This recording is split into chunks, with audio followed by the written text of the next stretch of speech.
Hai, Caroline. Christina, Ah, bisa bicara sebentar? tentu saja.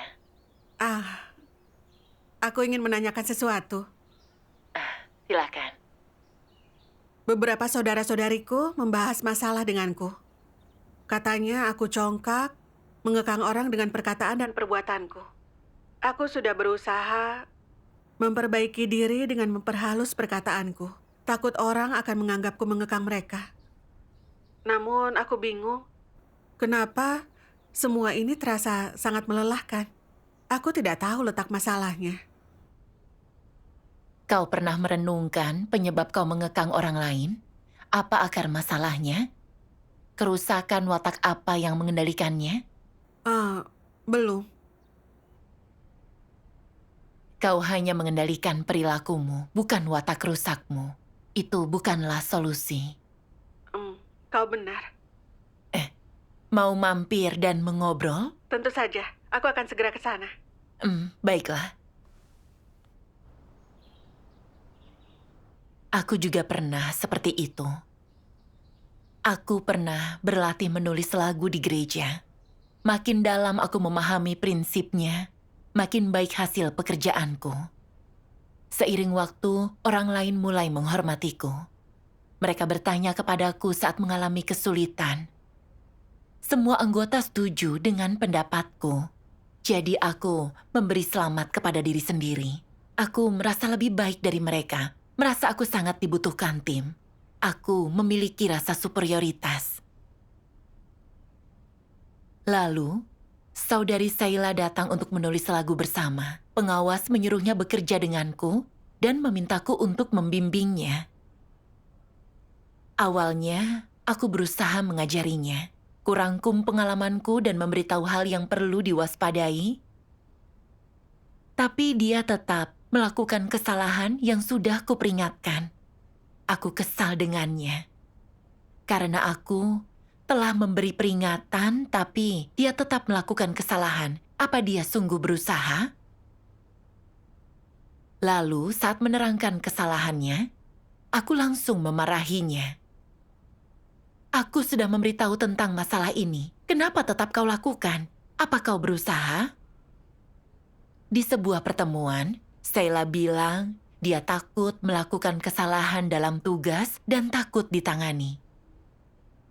Saat mendengarnya, aku gelisah. Belakangan aku sering memberitahu masalahnya saat bertugas, bahkan menegurnya. Apa aku membuatnya terkekang? Namun kupikir, dia selalu berbuat salah. Jadi tak apa jika aku memberitahunya. Jika aku tak bersuara, apa dia akan menyadari kesalahannya dan berubah? Aku bukan bermaksud jahat. Aku hanya ingin dia paham dan tak merugikan pekerjaan. Seiring waktu aku mengamati, saat Sheila punya kesulitan dalam tugasnya atau punya ide, dia tak lagi memberitahuku. Selain itu, dia bersikap negatif dan tak merasa dirinya mampu. Keadaannya terpengaruh. Benar. Benar. Sebenarnya, bukan hanya Sheila yang menerima perlakuan seperti itu. Kuperlakukan yang lain seperti itu juga. Kucurahkan seluruh waktu dan tenagaku untuk tugas. Dan terkadang aku lembur demi mendapatkan hasil yang baik. Aku merasa memikul beban dan berbakti pada tugas. Saat melihat orang di sekitarku tidur cepat, aku merasa mereka tak terbebani oleh tugas, dan aku marah. Kalian harus memikul beban dan mampu menerima konsekuensi, bukan malah mendambakan kenyamanan. Saat para saudari lelah dan istirahat atau berbincang sesaat, aku merasa mereka tak fokus bertugas. Aku menolak dan memarahi mereka.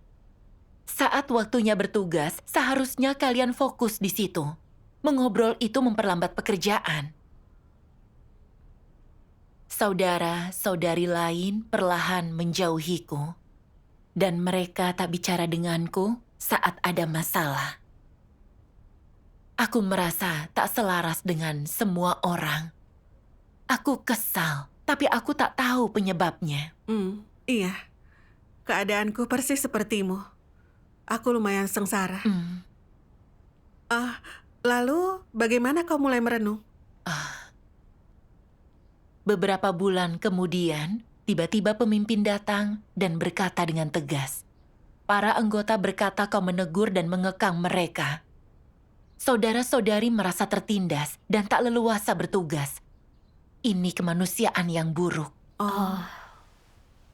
Mendengar perkataan tersebut dari pemimpin, aku terkejut dan itu membuatku pusing. Terutama kata mengekang orang dan kemanusiaan yang buruk. Serasa jantungku dihunjam. Pikiranku kacau. Bagaimana bisa aku menjadi seseorang yang seperti itu? Apa bentuk penindasanku? Aku tak bisa tidur. Memikirkan semuanya membuatku bingung. Kupikir aku orang yang lugas. Aku berkata apa adanya. Namun semua perkataanku benar. Aku berani menyampaikan masalah dengan langsung, tak takut menyinggung orang. Aku merasa itu kebenaran. Kenapa itu dianggap kekangan dan kemanusiaan yang buruk? Karena pemimpin berkata, aku mengekang anggota lain, aku berusaha berubah dan menunjukkan perubahanku. Lalu tak ada lagi yang berkata bahwa aku mengekang mereka. Setelah itu, aku mulai fokus mengubah cara dan nada bicaraku. Selalu ku cari cara untuk menyampaikan sesuatu dengan bijaksana agar tak melukai harga diri orang lain dan mempermalukan mereka. Terkadang aku diam saat ada masalah karena takut dianggap pengekang. Sebagai gantinya aku meminta pengawas yang bersekutu. Kau tak merenungkan watak rusakmu. Kau hanya mengubah perilakumu. Itu benar. Perlahan, aku berhenti memarahi dan menegur orang. Dan anggota lain berkata aku berubah. Namun, aku tak merasakan kedamaian. Aku tertekan dan tak merasakan kebebasan. Aku sangat berhati-hati menimbang dan memikirkan setiap kata yang kuucapkan. Iya. Saat itu, aku pun berpikir, apa perilaku ini bentuk pertobatan dan perubahan nyata? Anggota lain tak lagi merasa terkekang olehku, tapi kenapa? Sekarang aku yang merasa terkekang.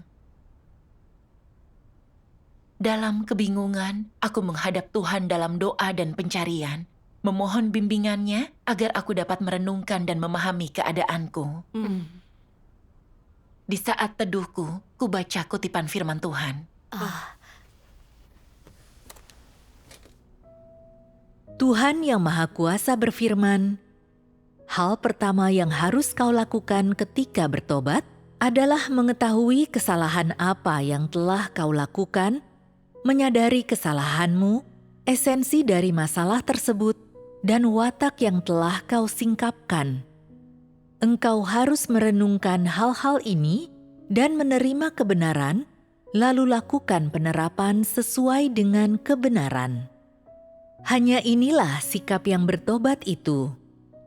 Sebaliknya, jika engkau memikirkan cara-cara licik secara mendalam, engkau menjadi lebih licin dari sebelumnya, taktikmu lebih pintar dan tersembunyi, dan engkau memiliki lebih banyak metode untuk menangani sesuatu, itu berarti masalahnya tidaklah sesederhana sekadar bersikap curang. Engkau sedang menggunakan cara-cara licik, dan engkau memiliki rahasia yang tidak dapat kau beritahukan. Ini adalah jahat. Engkau bukan saja tidak bertobat, engkau telah menjadi makin licin dan licik. Tuhan menganggapmu orang yang terlalu keras hati dan jahat, orang yang di luarnya saja mengakui bahwa mereka telah berbuat salah dan menerima untuk ditangani serta dipangkas, padahal sebenarnya tidak sedikit pun memiliki sikap yang bertobat. Mengapa kita mengatakan ini? Karena ketika peristiwa ini terjadi atau setelahnya, engkau tidak mencari kebenaran dan engkau tidak melakukan penerapan sesuai dengan kebenaran.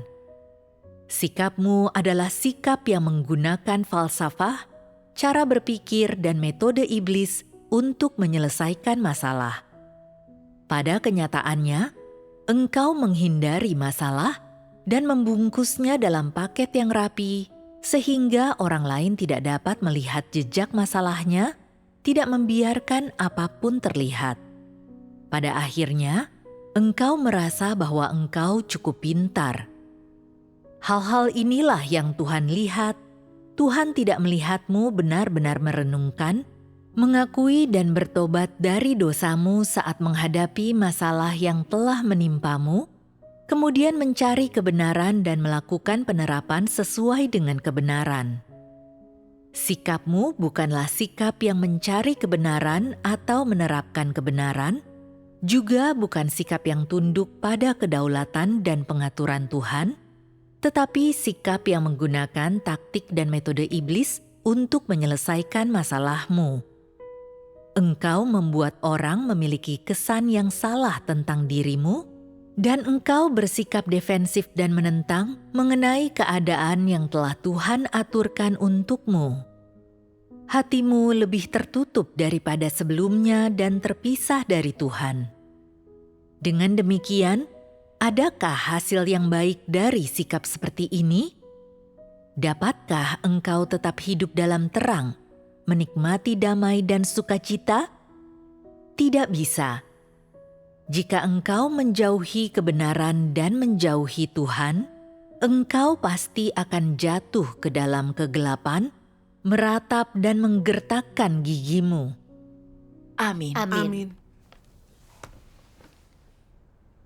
Dari firman Tuhan aku paham, perubahan nyata membutuhkan perenungan diri yang sesungguhnya dan pemahaman tentang watak rusakmu serta esensi masalahmu. Kau harus tahu letak kesalahanmu dan mencari kebenaran untuk menyelesaikannya. Benar. Melihat perilakuku, saat pemimpin memberitahu tentang masalahku, aku tak mencari kebenaran untuk mencari tahu apa yang membuat orang terkekang. Tindakanku yang dianggap mengekang, apa yang disingkapkan firman Tuhan tentang masalah ini dan sikap Tuhan terhadap hal itu. Aku justru mengikuti imajinasiku, yaitu anggota lain merasa terkekang karena aku berterus terang dan nada bicaraku tinggi. Untuk menunjukkan bahwa aku berubah, aku mengubah nada bicara dan perilakuku. Aku tak lagi berterus terang saat ada masalah. Aku bersikap lembut, berkata yang tak menyakiti orang. Terkadang, aku melihat jelas seseorang melanggar prinsip, tapi aku takut akan dianggap pengekang lagi. Jadi aku diam saja, atau membiarkan pengawas yang menanganinya. Tak lama setelah menerapkan hal itu, meski anggota lain berkata aku tak lagi mengekang, sebenarnya aku hanya mengubah perilakuku, bukan watak hidupku. Iya. Benar. Saat ditangani, aku tak mencari kebenaran atau memperbaiki watak rusakku. Aku hanya menahan diri, memasang kedok. Itu sebabnya aku tertekan dan tertindas. Aku menghindar dan terlampau berhati-hati. Itu melelahkan. Iya. Iya. Aku sengsara karena tak mencari kebenaran dan mengikuti peraturan. Iya. Itu pasti. Persekutuanmu sesuai keadaanku. Orang bilang aku mengekang mereka, tapi tak kurenungkan watak rusak yang membuatku seperti itu. Atau cara untuk menerapkan. Aku hanya mengubah nada bicaraku dan lebih menahan diri. Itu membuatku sengsara dan lelah. Dan itu terjadi karena aku tak mencari kebenaran. Benar. Tepat sekali. Saat itu aku berpikir, aku tak bisa terus begitu. Aku harus mencari kebenaran dan merenungkan masalahku dan keluar dari keadaan negatifku. Setelahnya, aku mencari firman Tuhan tentang mengekang orang lain dan menerapkan penyingkapan itu saat merenung. Suatu hari, kubaca dalam firman Tuhan. Tuhan yang Maha Kuasa berfirman, "Dapatkah engkau membuat orang memahami kebenaran dan memasuki kenyataannya, jika engkau hanya mengulang perkataan doktrin dan menceramahi orang dan menangani mereka? Jika kebenaran yang kau persekutukan tidak nyata, jika itu hanyalah perkataan doktrin, maka sebanyak apapun engkau menangani dan menceramahi mereka, itu akan sia-sia. Apakah menurutmu jika orang-orang takut kepadamu dan melakukan apa yang kau perintahkan, serta tidak berani menentangmu, itu sama artinya mereka memahami kebenaran dan bersikap taat? Ini adalah kekeliruan besar. Jalan masuk ke dalam kehidupan tidaklah sesederhana itu. Beberapa pemimpin bersikap seperti manajer baru yang berusaha membuat diri mereka terkesan kuat. Mereka berusaha memaksakan otoritas baru mereka terhadap umat pilihan Tuhan, sehingga semua orang tunduk kepada mereka, berpikir bahwa ini akan membuat pekerjaan mereka lebih mudah. Jika engkau tidak memiliki kenyataan kebenaran, maka tak lama kemudian tingkat pertumbuhanmu yang sebenarnya akan tersingkap, dirimu yang sesungguhnya akan tersingkap, dan engkau akan disingkirkan. Dalam beberapa pekerjaan administratif, sedikit penanganan, pemangkasan, dan pendisiplinan dapat diterima. Namun, jika engkau tak mampu mempersekutukan kebenaran, pada akhirnya engkau tetap tak akan mampu menyelesaikan masalah dan akan memengaruhi hasil pekerjaan. Jika masalah apapun yang muncul di gereja, engkau terus saja menceramahi dan menyalahkan orang lain, jika yang kau lakukan hanyalah kehilangan kesabaranmu, maka ini adalah watak rusakmu yang tersingkap dengan sendirinya, dan engkau telah memperlihatkan wajah buruk kerusakanmu. Jika engkau selalu menganggap dirimu lebih baik dari orang lain dan menceramahi mereka seperti ini, maka seiring berjalannya waktu, orang tidak akan dapat menerima perbekalan hidup darimu. Mereka tidak akan mendapatkan sesuatu yang nyata, melainkan akan muak dan jijik terhadapmu. Selain itu, akan ada orang-orang yang setelah dipengaruhi olehmu karena tidak memiliki kearifan, akan menceramahi, menangani, dan memangkas orang sama seperti yang kau lakukan. Mereka juga akan marah dan kehilangan kesabaran. Engkau bukan saja tak akan mampu menyelesaikan masalah orang, engkau juga akan membuat watak rusak mereka semakin berkembang. Dan bukankah itu berarti engkau menuntun mereka ke jalan menuju kebinasaan? Bukankah itu tindakan yang jahat? Seorang pemimpin harus memimpin terutama dengan cara mempersekutukan kebenaran dan membekali hidup orang. Jika engkau selalu merasa dirimu lebih baik daripada orang lain dan menceramahi mereka, apakah mereka akan mampu memahami kebenaran? Jika engkau bekerja dengan cara seperti ini selama beberapa waktu, lalu orang mulai mengetahui dengan jelas dirimu yang sebenarnya, mereka akan meninggalkanmu. Dapatkah engkau membawa orang ke hadapan Tuhan dengan bekerja seperti ini? Tentu saja tidak. Yang bisa kau lakukan hanyalah merusak pekerjaan gereja dan menyebabkan semua umat pilihan Tuhan membencimu dan meninggalkanmu. Amin. Amin. Dari firman Tuhan aku paham. Jika kau melihat orang lain bermasalah tapi tak bersekutu soal kebenaran untuk membantu mereka, dan justru menegur dan memarahi mereka dengan angkuh, serta memaksa bertindak sesuai keinginanmu, maka itu adalah perilaku yang mengekang. Dari firman Tuhan, aku sadar itu seperti diriku. Saat Sheila mulai berlatih menulis lagu, dia tak terbiasa dengan prosesnya. Wajar jika ada kesalahan. Sebagai partnernya, seharusnya aku membantunya, mencari tahu penyebab kesalahannya lalu memperbaikinya. Tapi tak kupertimbangkan tingkat pertumbuhan atau kesulitannya. Aku sama sekali tak memahami dia. dan aku tak mencari akar masalahnya. Aku menganggapnya tak berbakti pada tugas. Aku bahkan selalu menegur dan memarahinya, menyebabkannya merasa terkekang dan itu berimbas pada tugasnya. Sebenarnya, kualitas dan pemahaman setiap orang berbeda, jadi ekspektasi pun harus berbeda. Benar. Interaksiku terhadap saudara-saudari lain pun sama. Jika kulihat seseorang tidur lebih awal, beristirahat atau mengobrol sesaat, aku menganggap mereka lalai dalam tugas dan lantas meremehkan mereka. Aku selalu memarahi orang lain, membuat mereka membenci dan bahkan menghindariku.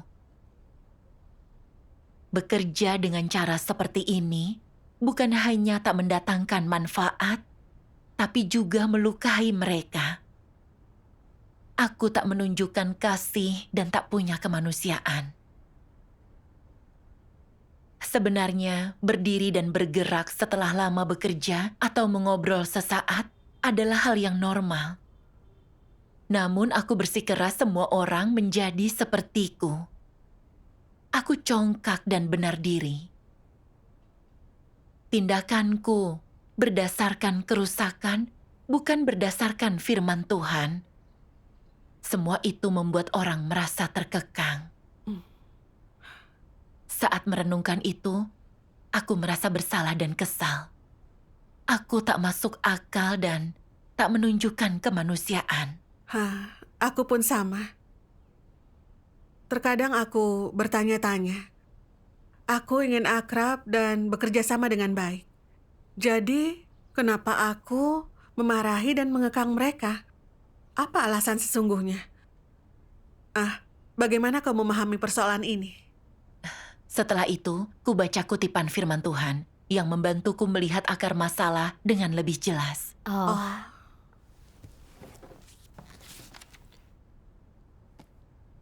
Jika kau paham kebenaran, kau mampu menerapkannya dan menaati Tuhan, dan memulai jalan mengejar kebenaran. Jika jalanmu benar dan sesuai dengan kehendak Tuhan, pekerjaan Roh Kudus tak akan meninggalkanmu dan akan semakin kecil kemungkinanmu mengkhianati Tuhan. Tanpa kebenaran, kau cenderung melakukan kejahatan dan akan melakukannya meski tak mau. Misalnya, jika kau punya watak yang congkak, maka tak ada gunanya diberitahu untuk tak menentang Tuhan. Kau tak mampu menahan diri, itu di luar kendalimu. Itu akan tak disengaja, itu akan dilakukan karena naturmu yang congkak dan sombong. Kecongkakanmu membuatmu merendahkan Tuhan, menganggapnya tak berarti. Itu akan mengakibatkanmu meninggikan diri dan menonjolkan diri. Itu akan membuatmu merendahkan orang lain, hanya memikirkan dirimu sendiri. Itu akan merebut posisi Tuhan di hatimu dan akhirnya kau mengambil posisi Tuhan dan menuntut orang tunduk kepadamu dan membuatmu memuja pemikiran, ide, dan gagasanmu sendiri sebagai kebenaran. Begitu banyak kejahatan yang orang lakukan karena natur mereka yang congkak dan sombong. Amin. Amin. Dari firman Tuhan aku paham, alasanku angkuh dan menindas orang lain adalah karena naturku yang congkak.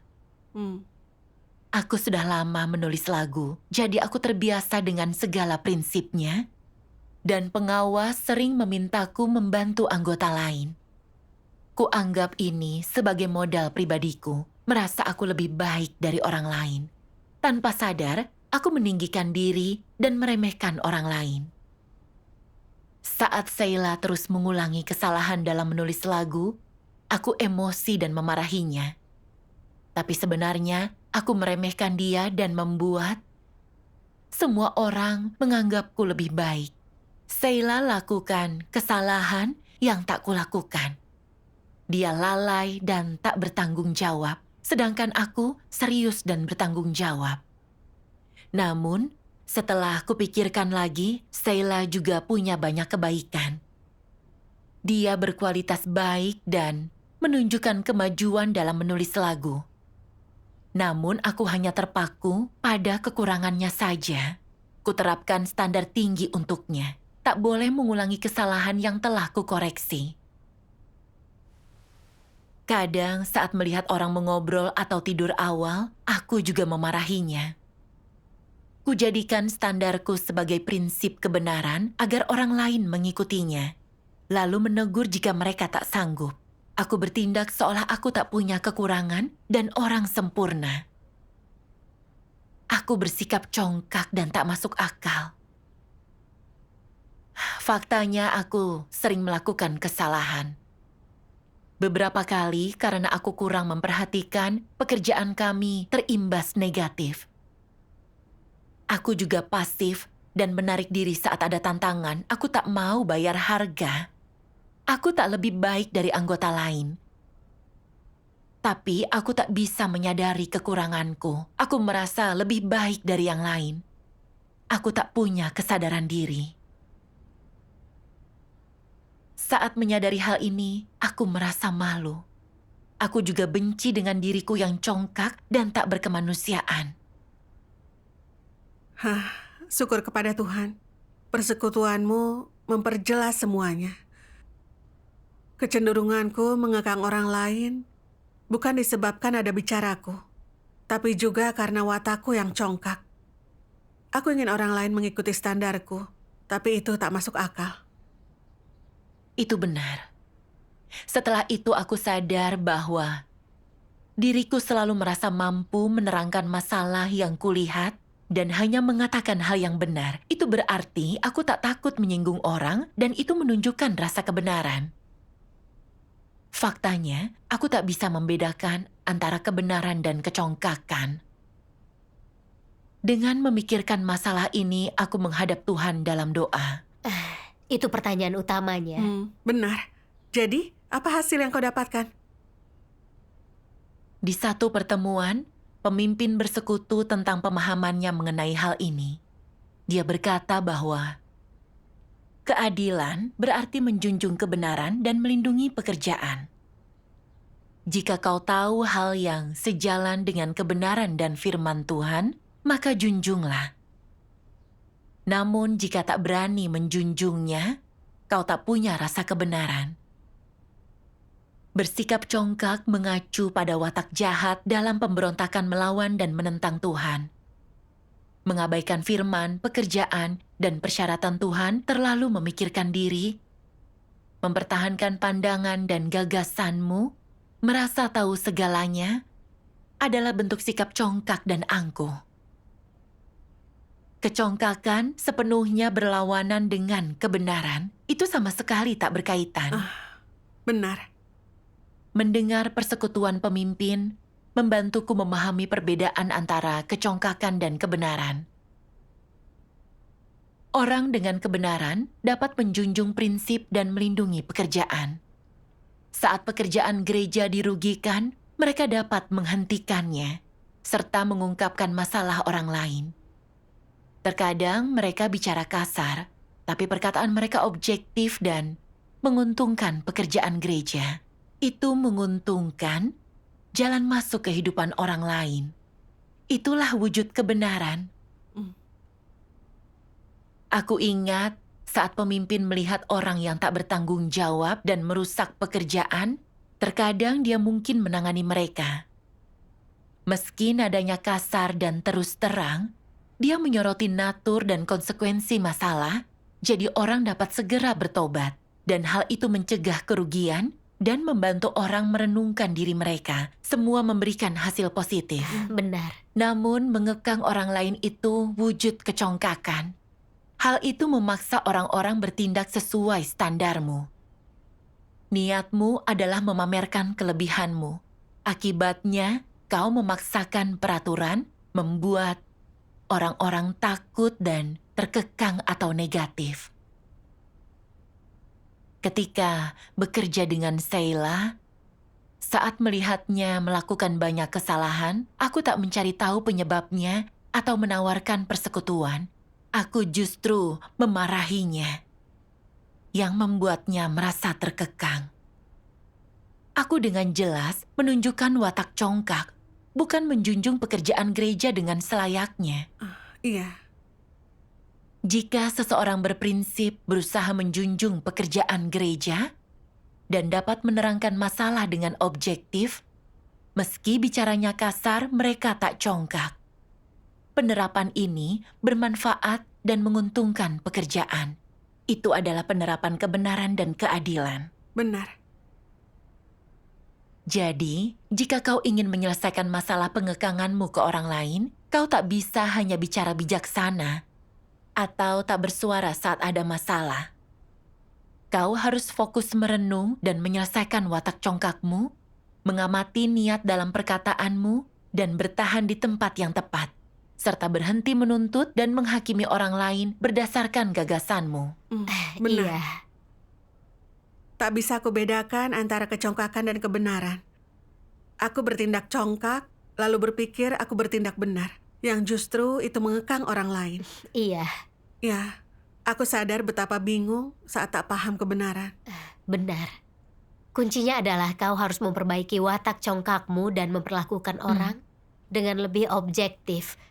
Itulah sikap adil. Benar. Bagaimana kau menerapkan dan masuk ke dalam kehidupan?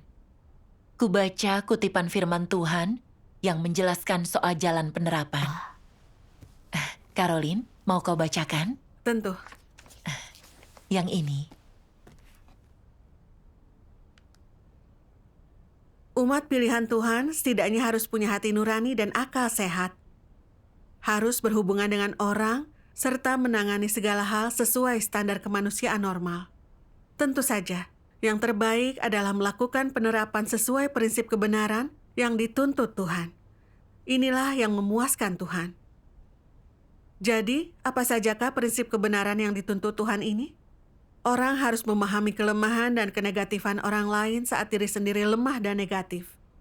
Orang harus memperhatikan penderitaan orang lain, lalu menanyakan itu dan memberi dukungan, serta membacakan firman untuk membantu menyelesaikan masalah, agar mereka tak lagi lemah dan dibawa ke hadapan Tuhan. Apa ini cara menerapkan yang sesuai prinsip? Menerapkan seperti ini sesuai prinsip kebenaran. Tentu saja, hubungan semacam ini juga sesuai prinsip. Saat orang sengaja ikut campur, mengganggu, ceroboh, dan asal-asalan dalam tugasnya, jika kau melihat hal ini dan mampu menangani masalah sesuai prinsip, dan dapat menunjukkan hal ini kepada mereka, menegur dan menolongnya, maka ini sesuai dengan prinsip kebenaran.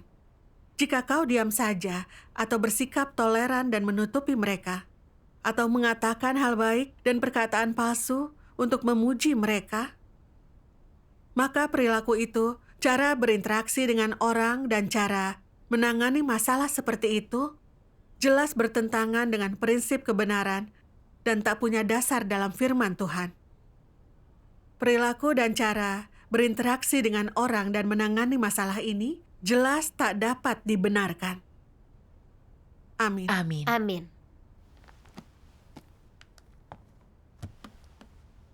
Dari firman Tuhan, aku paham. Saat berinteraksi dengan saudara-saudari, kita harus adil dan melihat kebaikan mereka.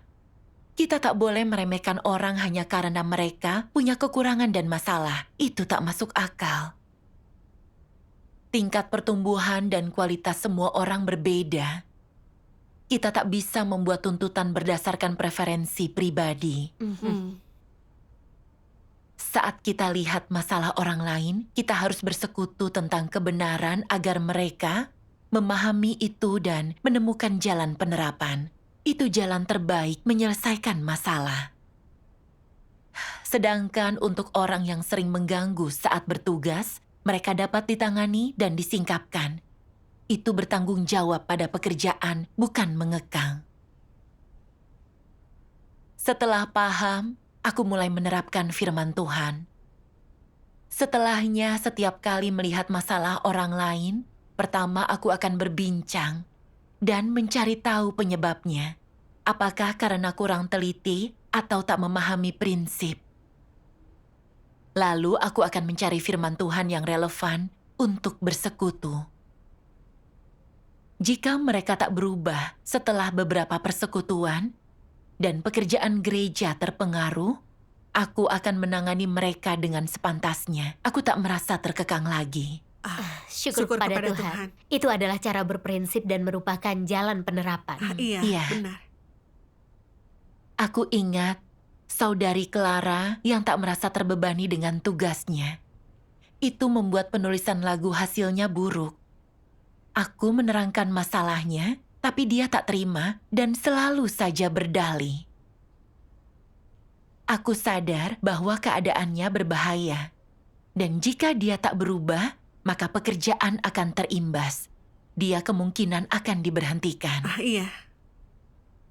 Lalu, aku berterus terang kepadanya, menyingkapkan natur dari perilakunya dan konsekuensi tindakannya.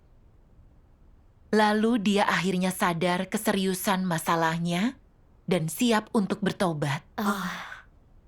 Sikap Clara terhadap tugasnya berubah sejak itu dan menjadi makin produktif. Syukur kepada Tuhan. Syukur Itu kepada luar biasa. Sekarang, saat ada orang lain melanggar prinsip dan membahayakan pekerjaan gereja, masih ingin kutunjukkan kecongkakanku. Namun aku segera mengingatkan diriku untuk memperlakukan orang lain dengan adil dan mencari jalan terbaik untuk membantu mereka. Setelah menerapkan hal itu, hubunganku dengan anggota lain kembali normal. Kudengar ada saudari berkata bahwa persekutuanku membantunya dan mengubah keadaannya. Aku merasa bahagia. Aku mengingat pengalamanku, punya pengalaman ditangani, membantuku memahami perilakuku yang mengekang dan memberiku jalan penerapan untuk berinteraksi dengan orang lain dan hidup dalam kemanusiaan yang normal. Secercah perubahan ini adalah berkat penyelamatan Tuhan untukku. Syukur kepada Tuhan. Pengalamanmu sangat membantuku.